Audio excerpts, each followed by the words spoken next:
রাজধানীর নির্বাচনী প্রচারণার খবর নিয়ে এবার আমাদের সাথে যুক্ত হচ্ছেন সহকর্মী আব্দুল্লাহ খান মুন্না। মুন্না, নিশ্চয়ই শুনতে পাচ্ছেন। মুন্না, আপনি এখন ঠিক কোন এলাকায় রয়েছেন আর কোন প্রার্থীর প্রচারণা রয়েছেন আপনি এখন?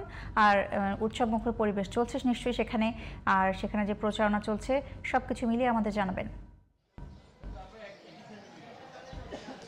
মুনিয়া, অবস্থান করছি বিএনপির মনোনীত ঢাকা ৬ আসনের প্রার্থী জনাব ইশরাক হোসেনের বাসভবনের সামনে।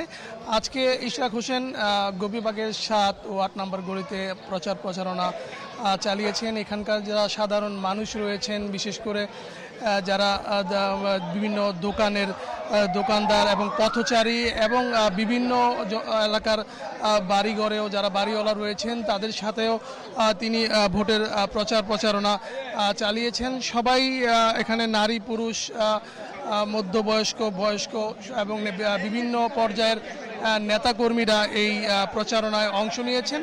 এখানকার সাধারণ মানুষের সাথে আমাদের কথা হয়েছে। এখানকার সাধারণ মানুষরা যেটি বলছিলেন যে এই গোপীবাগ এলাকায় গ্যাসের এবং পানির সংকট রয়েছে। যারা যেই প্রার্থী এই ধরনের সমস্যার সমাধান করতে পারবেন তারাই নির্বাচনে তাদেরকে ভোট দিবেন।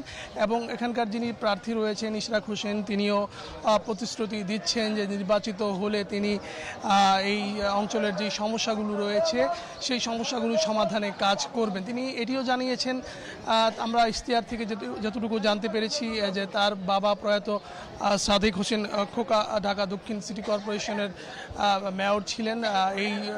ওনার যেই আমলে মেয়র ছিলেন সেই সময়কার ঢাকার যে উন্নয়ন, সেই উন্নয়নের ধারাবাহিকতাটাই তিনি তার সন্তান হিসেবে এগিয়ে নিতে চান এবং এই ঢাকাবাসীর সাথে তার একটি নিবিড় সম্পর্ক রয়েছে।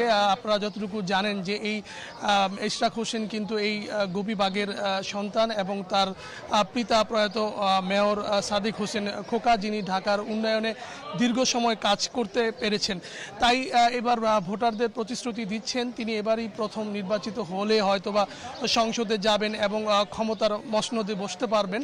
তো তার বাবার যে ধারাবাহিকতা আছে সেই ধারাবাহিকতাটাকেই তিনি সামনের দিকে এগিয়ে নিতে চাচ্ছেন।